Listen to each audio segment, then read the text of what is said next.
Humanity has the stars in its future, and that future is too important to be lost under the burden of juvenile folly and ignorant superstition. The Interplanetary Podcast. The exploration of space for the benefit of all mankind.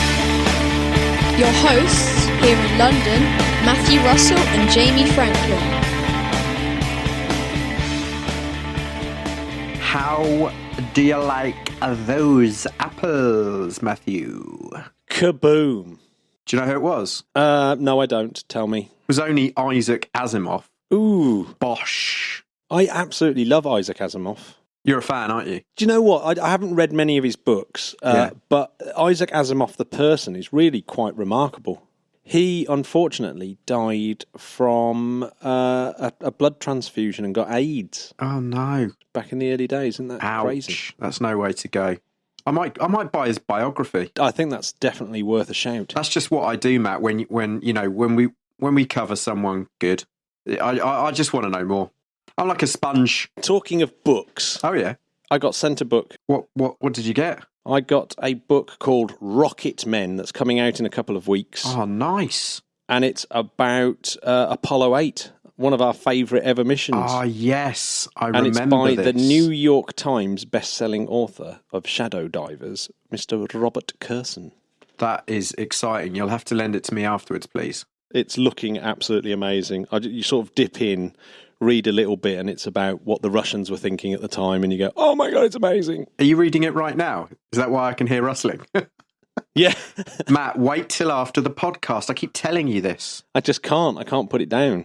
Hey, Matt. Yes. You know I love a bit of Falcon 9 news. Have you got any for me? I've got a bit for you. You ready for this? Hit me. There's actually a flight coming up very soon, but ignoring that flight, there is a Block 5 version of the Falcon 9 ready to be tested over at McGregor.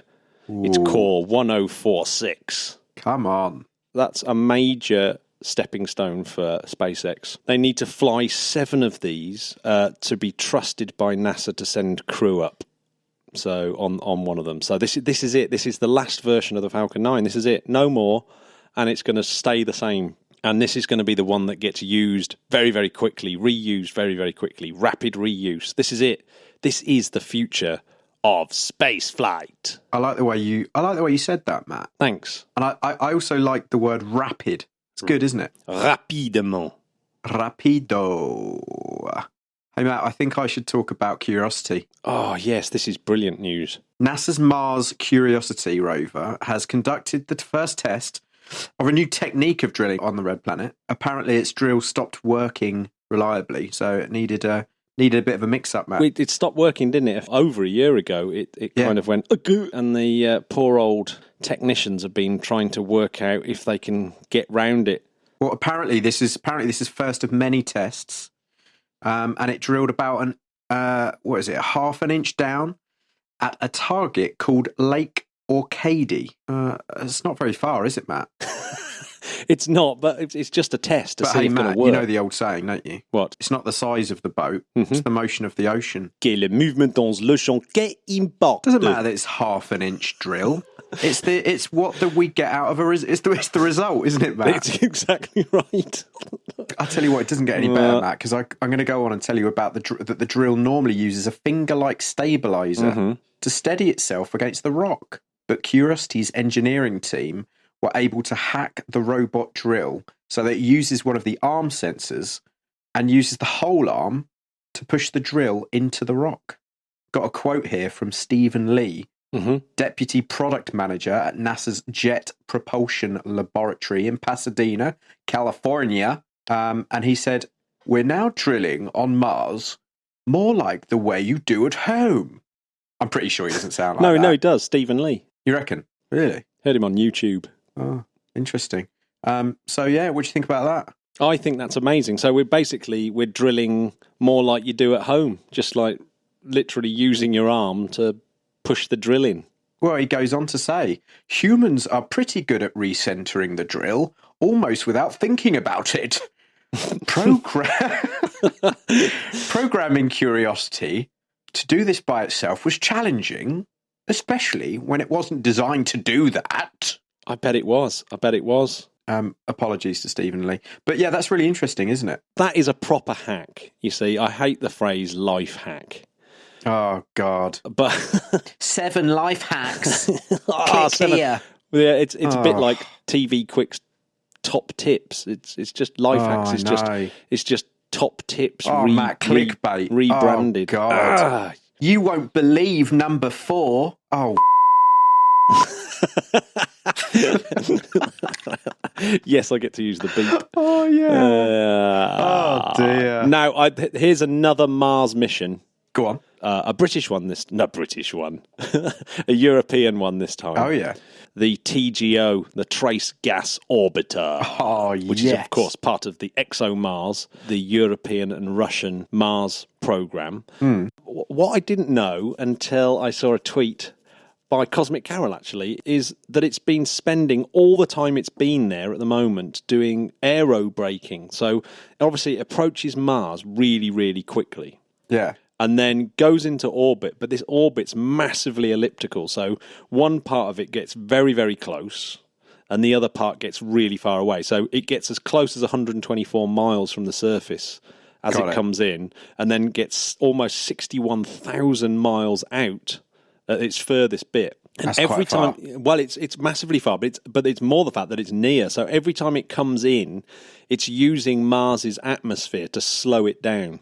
Right, so and it's been doing that time and time again for absolutely ages, and it's finally stopped doing its aerobraking. So it's finally got down to the speed where it can start using its rockets to circularize its orbit and actually start doing proper science. Isn't that exciting? That's pretty clever, actually, isn't it? So that's worked like a dream by the looks of it. Oh, nice work, TGO. Yeah, once it's in its final orbit, it will be sort of a 250 miles up, which is very similar to the International Space Station, of course. Matt, you know what? Mm-hmm. You know I like to praise you when you do stuff. I like it when you give me a distance. Mm-hmm. I mean, Yes. sure, it's geeky. I love a distance. We're going to have lots of what? distances in our mission of the week. We're going to have lots of distances, Jamie. You're not going to be disappointed. What was the poddy where we really were blowing each other's minds and hopefully other people's, where we were talking about distances? Oh, it was the one about the how long it would take a jet aircraft to fly the solar system. Oh my God! Well, every time you talk about the solar system, you realise that the distances are just insane. I might have to go back and listen to that one because that was nuts. I was reading the Interstellar Initiative magazine this week. Yeah, you play it. I know.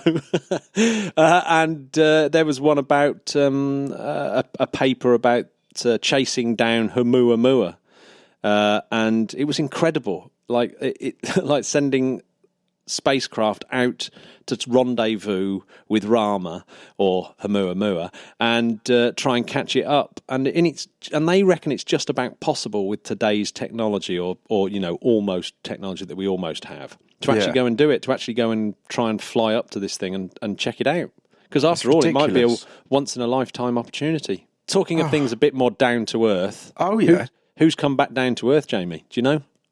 Well, I'll tell you who's just come down, Matt. It's Mark Vande, NASA astronaut, and also Joe Acaba. Mm-hmm. And cosmonaut Alexander Misurkin. Do you know what? I thought you were going to forget about the poor old Roscosmos dude. I might have pronounced his surname wrong. Apologies. Misurkin. But you know we love a mispronunciation. Mispronounced surname. Well, I'd like you to have a go at the town that they came down in Kazakhstan. There's Kazkian. Yeah, I think. Actually, I think that's pretty good. We'll have to ask someone.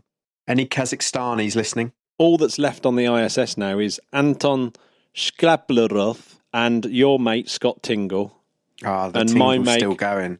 Naroshige Ganai of the Japanese Aerospace Exploration Agency. More on them later.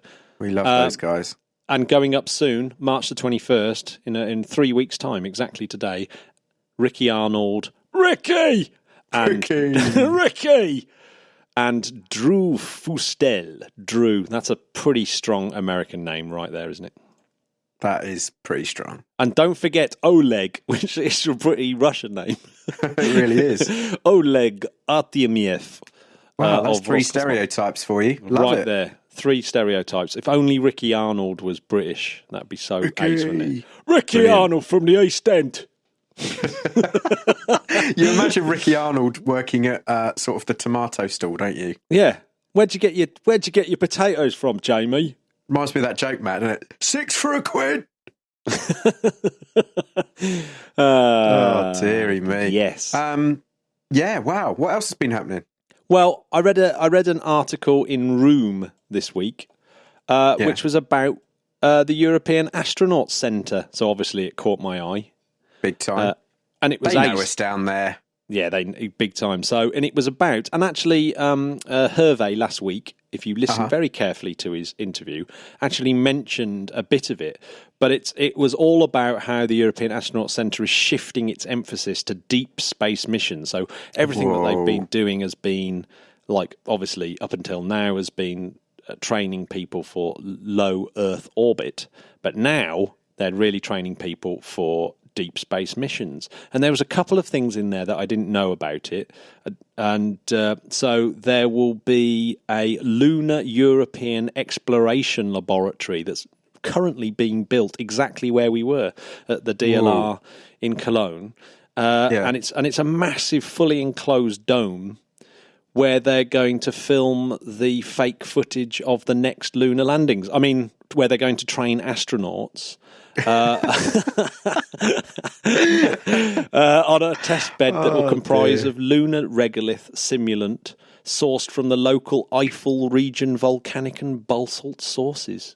Jeez, I love that. Yeah, so it's going to be a complete moon environment inside this massive shed that they're building at the moment. I want to go back. Yeah, I know, and it's going to be full. I think you'll find it will be fully operational by May 2018, so quite soon. This isn't the lunar you're looking for. I think you'll find. So that's brilliant. Yeah, wow, that's pretty cool. We need to go back, Matt, and check that out. That's ace. I really do want to go and see that. I genuinely do. But Paris first, Jamie. Paris first. Well, it also speaks volumes, Matt, doesn't it, about the shift in change of thinking. People are, it seems like the industry's going, you know what? We know that the ISS is, finite, and we need to start thinking about, the moon and Mars more. So let's train you this way. Yeah. And we don't want to get left behind here in Europe. So we're on it. Hervé's on it. Hervé the hero. Listen, America and Russia and Japan, if you think that Europe is 2 steps behind, got another thing coming. You wait till you hear about our space mission of the month, Jamie. God, yes. Well, yes, it's an old one, but a good one. So going back to a bit of NASA, the one thing I hadn't noticed is that the Deep Space Gateway wasn't referred to as the Deep Space Gateway in NASA's new budget proposal. It was referred to as the Lunar Orbital Platform Gateway. Or the LOPG. The LOPG. Doesn't really roll off the tongue. No, it's not as good, is it? It's not as good. I don't know what on earth they were thinking. Deep Space Gateway is like a sci-fi film. Exactly. Much cooler. Stargate. Yeah, particularly if they gave it a name, Deep Space Gateway 202. I never watched Interstar. What was it called? No, Battlestar Galactica. Mm-hmm. I never watched that, but it does remind me of that. Battlestar Galactica. What, you never saw the original or the new one? No, I just knew it was a thing. The new friend one watched it. The new one has its moments, It actually has its moments. Yeah, it sometimes falls down into super cheesiness, but often I might check it out. Yeah, it's all right. I mean, it's a bit of a commitment though. Yeah. Oh, well, I'll see what like I get. All TV. Very true. So there's been a few things in the old rocket industry things going on. By the way, Jamie. Yeah. So we've had the Japanese have been in action. What have they been up to? They've had their H-IIA launch a massive reconnaissance satellite, basically to spy on North Korea.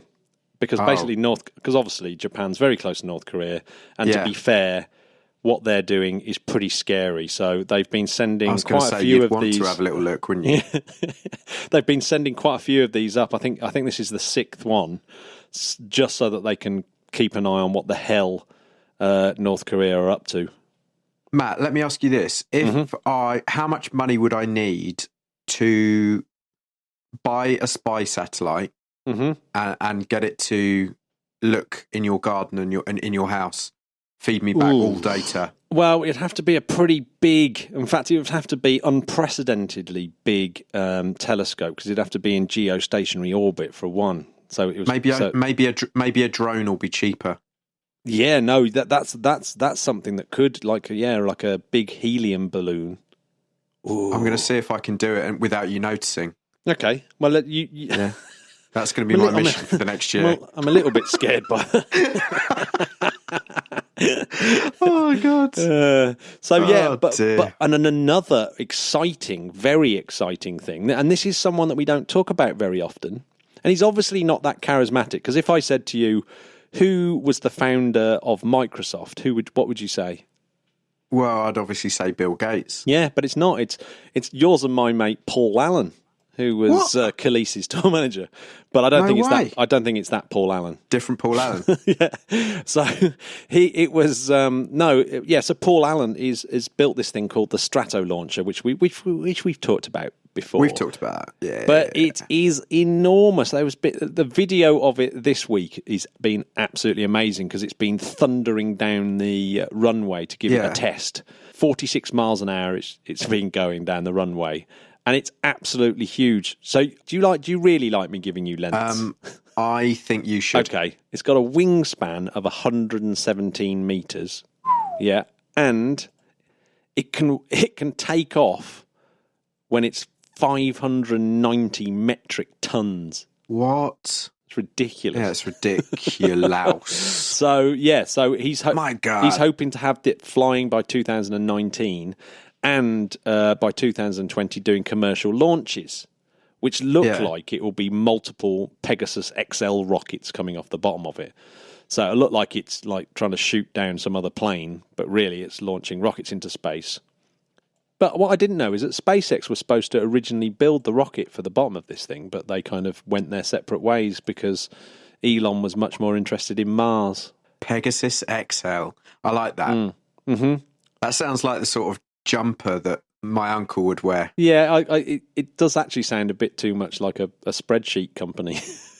It does, doesn't it? But they're actually thinking of doing a scaled down Dream Chaser. Oh, that yes. might be able to carry 2 or 3 crew up to low Earth orbit. I think that's my destiny. Maybe that's to travel on the Dream Chaser. Yeah, and a scaled down one would be perfect for you as well. I don't know if you've done it before. I've done it once and loved it. I'm going in a sensory deprivation pod. Oh, nice! It's a float tank, in layman's terms, and so you get in a big pod filled with water, and there's a load of salt in there. I don't think it's your regular sea salt, Matt. And some magnesium and all that jazz. Yeah. And it's it's the same temperature. Water's the same temperature as your body temperature, which I believe is 35 degrees. And then there's music for 10 minutes, and then it's pitch black. It does sound good. For 40 minutes. It's so great. It's like you're floating in space. I think everyone should try it. But let me ask you this. Surely we're offering the same service. If you listen to the podcast, is a form of sensory deprivation. If you listen to this podcast and close your eyes, lie back on your bed, it's the same thing. Exactly the same thing. You'll be fully relaxed. And feel like you're in space. You will be fully relaxed. And feel like you're in space. There we go. There's the punchline. So I tell you what, write in and let us know. Have you gone in this flight? I tell you what, Matt, it just makes me not only just relax, but it really clears my mind. It makes me. It feels like a bit of a trip. Would you be allowed? I think you do start tripping, don't you, after a while? But would you be allowed to listen to the podcast in this sensory deprivation? I don't think they've got that set up. Maybe I'll mention it to her on the way in. Excuse me. Do you have the critically acclaimed Interplanetary podcast instead of whale noises? Nice. She might do. More on that next week. Hey, Matt, you know what we haven't mentioned? Mm-hmm. I saw in the news this morning that they're going to have Wi-Fi on the moon and Mars for the rovers and the little droids. Oh, nice. And what do you think about that? I think it's I don't know if it's a bidding war between Vodafone and Nokia. I think. Do the droids and rovers need to check their Facebook profiles though? I don't know what it's all about. I should probably have read a bit more. I'll have some more information next week. How about that? Okay, but talking about a bit of technology.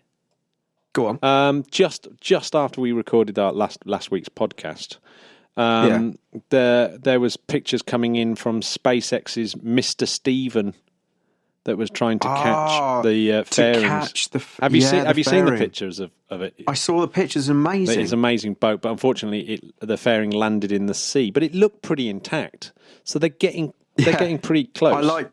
I liked looking at all the comments, and then just out of all these thousands of comments, there was Elon just saying, "You never know, it might work."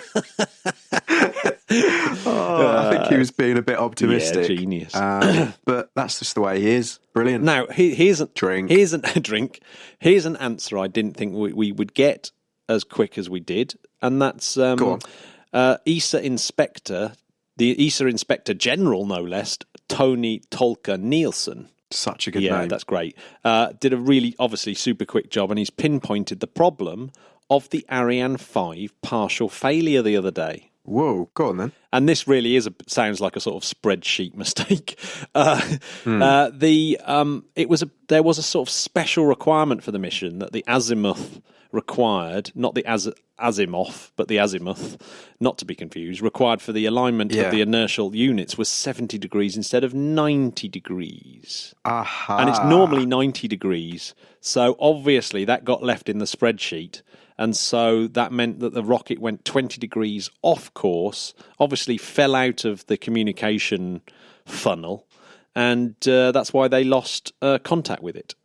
So now we know they can up their procedures to make sure that the quality control checks are done in future, and which in some ways makes the Ariane 5 even more reliable.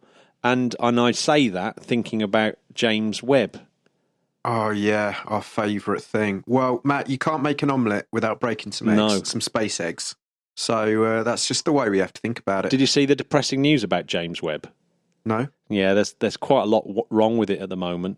And so the poor old Lockheed Martin. No, actually not Lockheed Martin. What am I talking about? It's Northrop Grumman.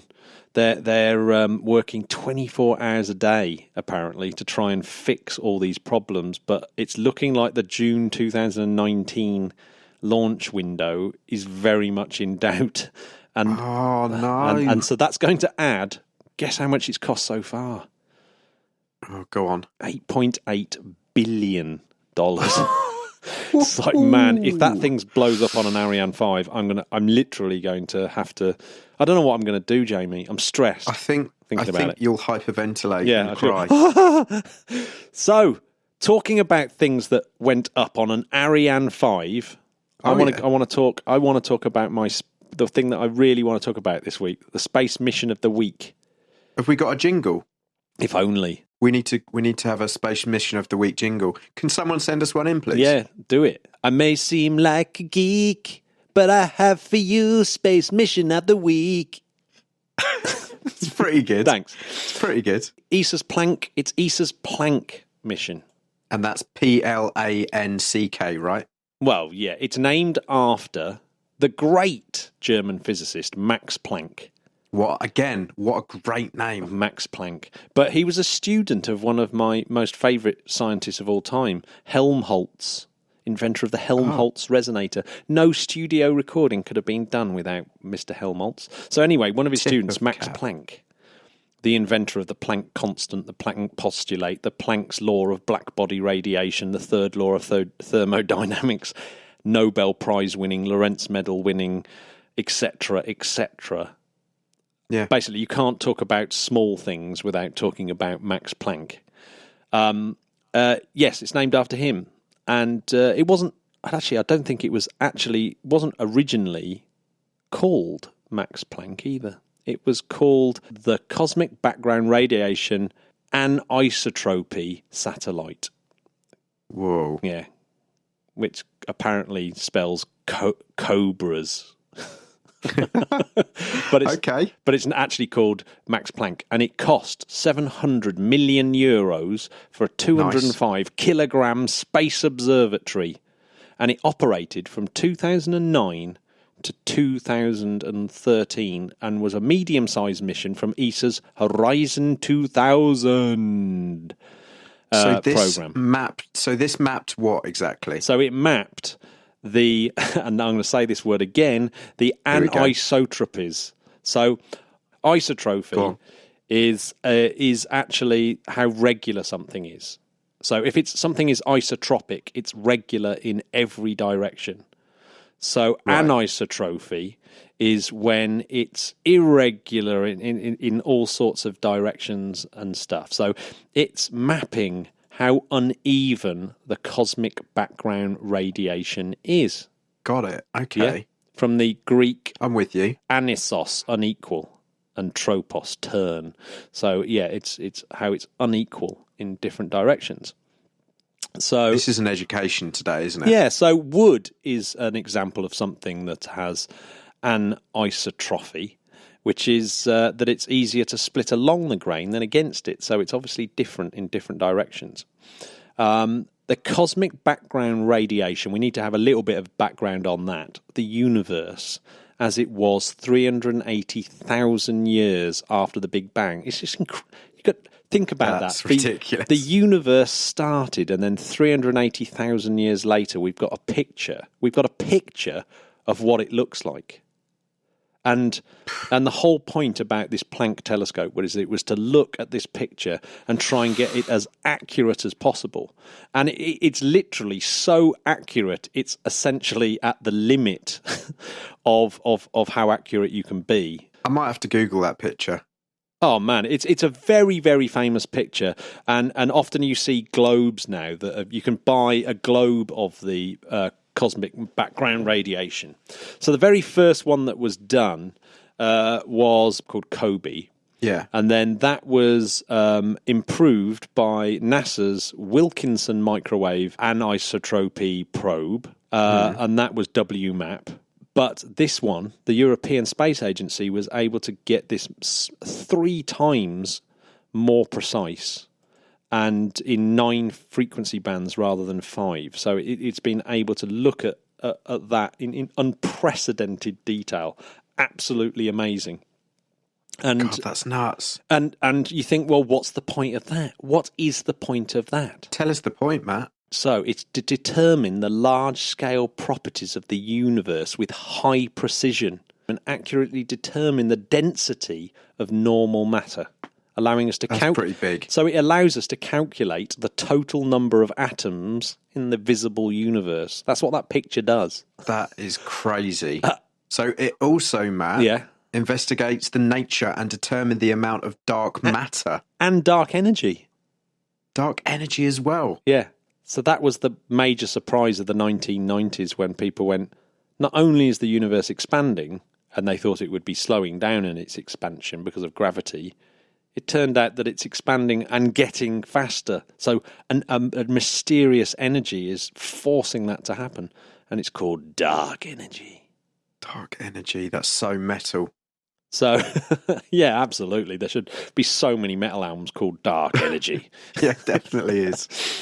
So hopefully all this data is from the Planck Observatory, and it already has. It's made absolutely our understanding of the universe much, much clearer. And I was going to say, what are some of the upshots? So one of its massive successes, it's confirmation of the universe having 26% dark matter. Yeah. It's a validation of the simplest models of inflation. Yeah. It kind of has put massive doubt on the 4th proposed neutrino type, the sterile neutrino. So it looks like there are only 3 types of neutrino. So from the measurements made by this particular telescope, it turns out that the universe is slightly older than we thought, at 13.798 billion years old. Whoa. contains 4.82% ordinary matter, 25.8% dark matter, and 69% dark energy. My God. And it measured the Hubble constant to 67.80. Matt, some stats. That is some stats. And not only that, it's revealed that the first stars in the universe started forming later than previous observations of the cosmic microwave background indicated. So new analysis, and I mean new analysis, has come out very recently, shows that these stars were the only sources needed to account for reionizing atoms in the cosmos, having completed half of this process when the universe had reached an age of only 700 million years. That's just insane. And my head hurts again, Matt. Yeah, and in this week, in a kind of related article, in a paper in Nature published this week, astronomers have discovered that very earliest stars forming, but in a colder universe than expected.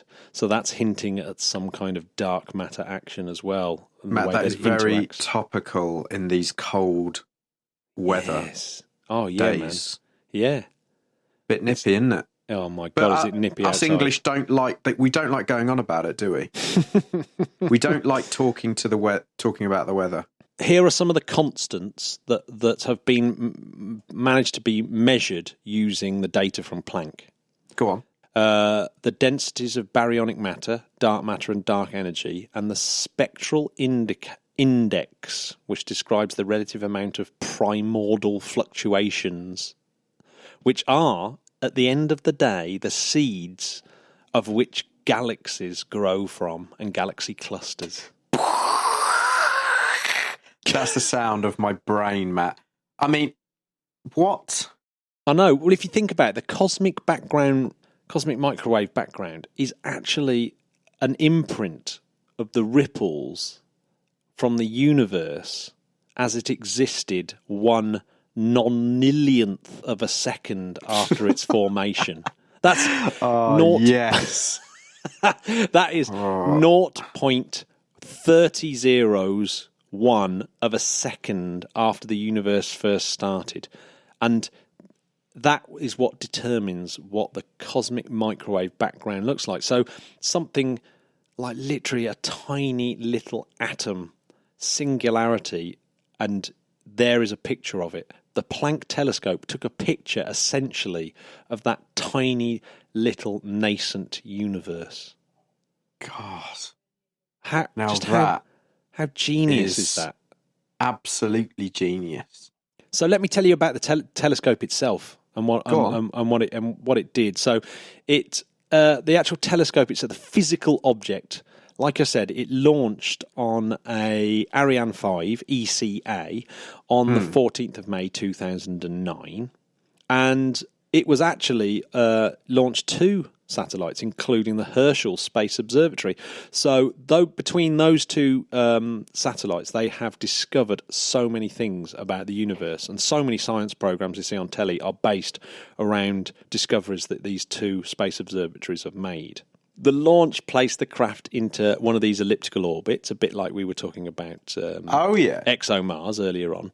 So it went into an orbit that's 170 miles high by 700,000 miles in its furthest distance. Right. And that means it's able to try and slot itself into what's known as the L2 Legrange point, which is basically... Legrange is back. We haven't said that for a while. Oh, I know. And I love them. They're just brilliant. Do. So yeah. L2, well, basically, it's the other side of the Earth from the Sun, and it stays there. So it's just at the kind of radius of Earth's what's known as the Hill sphere. And the Hill sphere is the minimum distance that a moon is retained by its planet.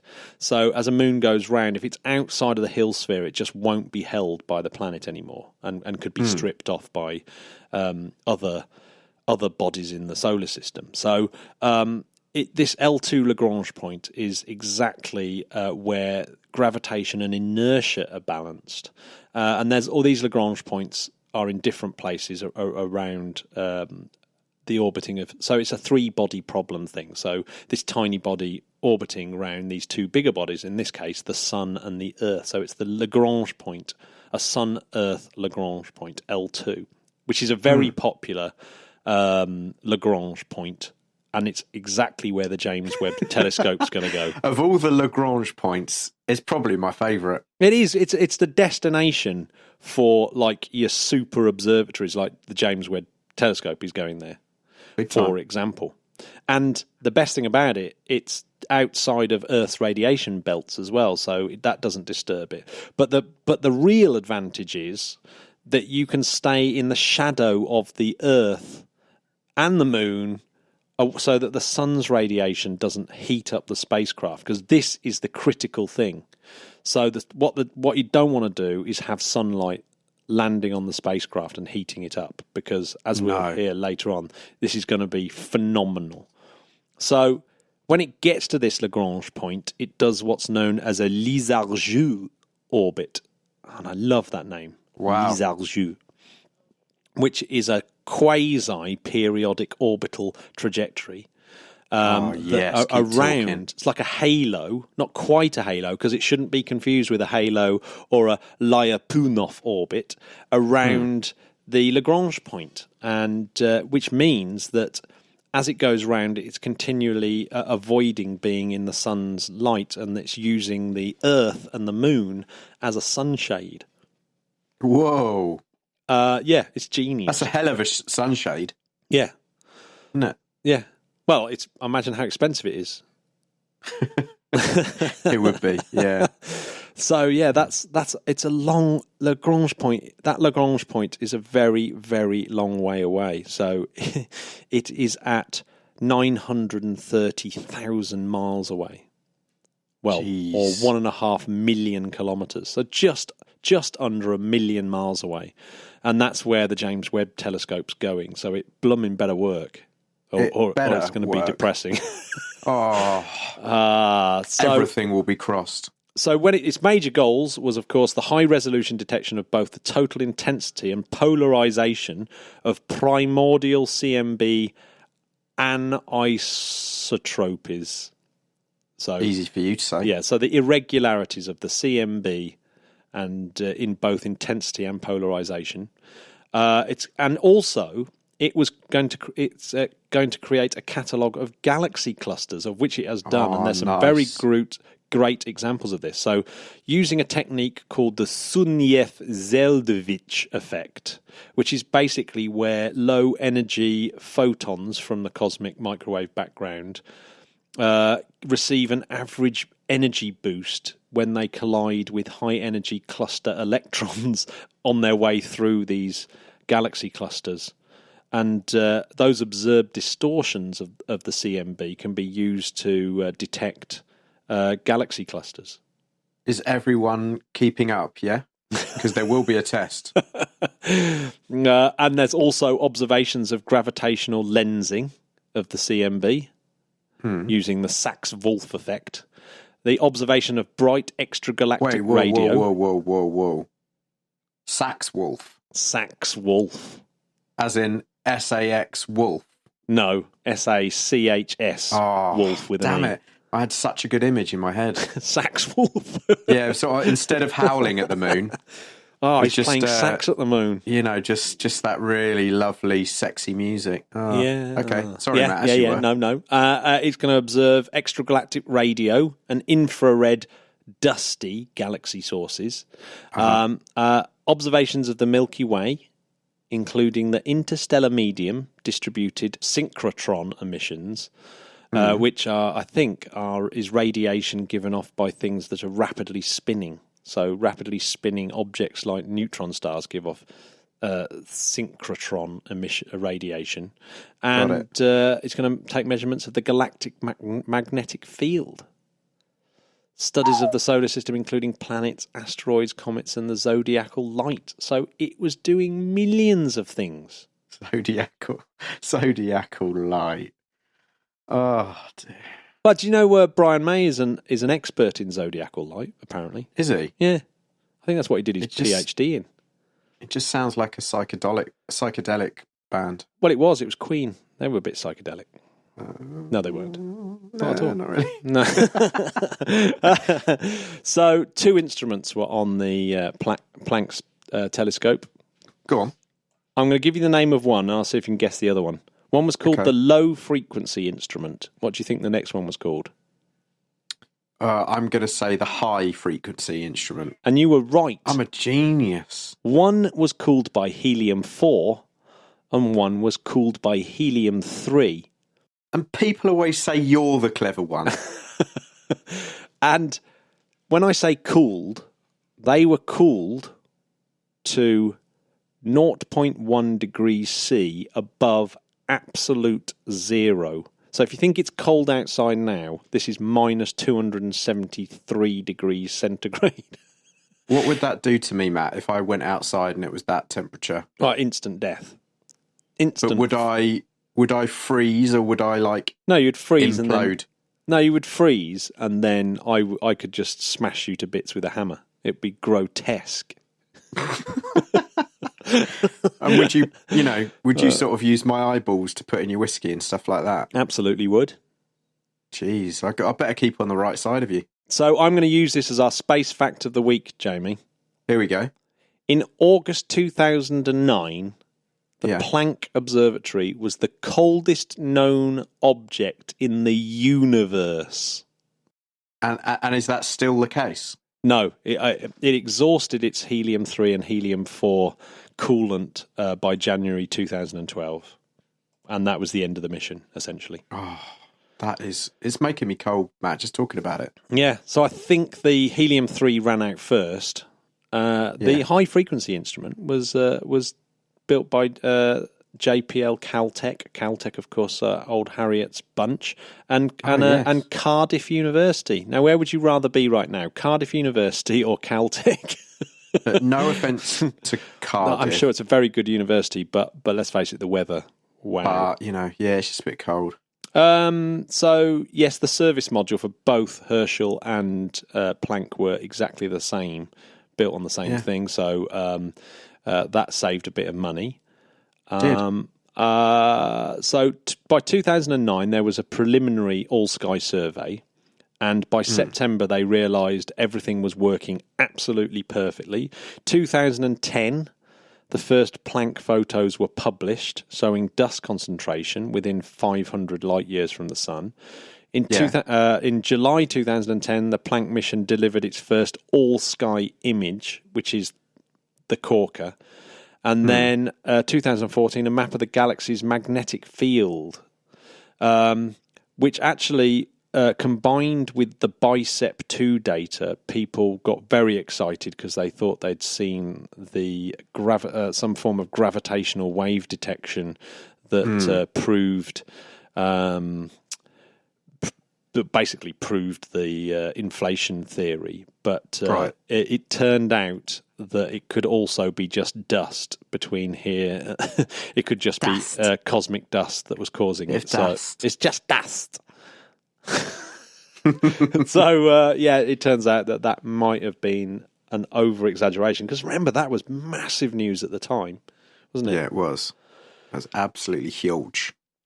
So, for all it's worth, it has been awarded this month.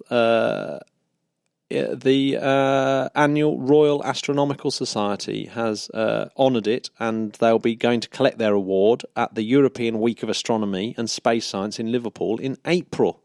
I think you should get down to Liverpool. It'd actually be amazing to go to that. Planck has been transformative precisely due to its unprecedented precision. This award recognises the large and international team of scientists and engineers who have been essential to its success. And I should note that NASA were heavily involved in their expertise, etc. So this wasn't... this was by no means just a European effort. But well, I'm happy that finally someone is honouring Planck. Yeah, Planck. What a fantastic... It really has unlocked some of the secrets of the universe, and ESA should be extremely proud of that mission. Unfortunately... Do you know who I'm honouring today, Matt? Who are you honouring today, Jamie? Well, I'd like to talk about one of our patrons. Oh, wow. It's a new patron we've got, Matt. A new patron. Yeah. Wow. And who is this new patron? I hope I'm pronouncing this right. It's Matt Gilliland. And can you tell me what he's just gone in as? He's gone in as Daedalus. That is insaniac. Which is the ultimate level that you can go in at. He is now a show producer. Matt, what benefits does he get? He's allowed to get involved with and discuss podcast content and the shape of the show. And he's going to get random space gifts throughout the year. Random space gift. So, you mean he's kind of like a trustee? So Daedalus, of course, is the famous interstellar craft designed by the British Interplanetary Society and showcased on Carl Sagan's Cosmos. Well, you know what, Matt? Thank you so much. Guys, check out the Patreon page if you want to support us. I mean, unbelievable. What an ace first name. I mean, it's no Jamie, but it's all right. It is no Jamie. Just kidding. I mean, amazing. And guys, please keep, I know we say it every week, but you've no idea how much joy it brings to us when you send us in comments, questions. Can we talk about this? Did you see that? We love all that, don't we? I can't get enough. Jamie, I was just having a little thought then. A little thought? I was having a little thought. I was thinking, I don't think that the International Space Station should ever be brought down and dumped into the ocean. I think it should be lifted out into a bigger orbit to remain as a sort of tourist attraction, like a permanent reminder of mankind's achievement, a sort of Taj Mahal in space. I think it should be, Matt, a museum in orbit. A museum in orbit. We should have a special area where we can have space tourism, where there's this giant, enormous space park of the greatest space things. So I think that I could be the manager of this museum. Yeah, Matt. Imagine it. You should lift the space station up so it's in a graveyard orbit, I suppose. But we could call it the museum orbit, and then we get stuff up there. We get some hotels up there, and I was thinking you could build a hotel by using, say, the SLS core. Just instead of just letting that splosh down into the ocean or burn up, just get it up, then refurbish it out as a basic hotel, and then send people up. They can go to the orbiting museum and they can visit things like the Planck Telescope and Hubble and the International Space Station, and it would just put all the great things that we've put into space. Sounds like the best museum ever. Yeah. I was going to say on Earth then, but I would have been wrong. It could be called the Interplanetary Podcast Space Museum. You heard it here first. I'm going to write to NASA. Let's do it. I know that they denied me last time, but they will answer me, Matt, one time. They will take notice. Right. Thank you so much, guys, for listening. I'm off to the pub to try and chat up a girl by talking about primordial fluctuations. Nice, good luck. What are you up to, Matt? I'm going to make myself a cup of cocoa, do some marking, and get myself to bed. Oh, I love that. Yeah. All right. Well, thank you for listening, guys. Take care of yourself in this cold weather.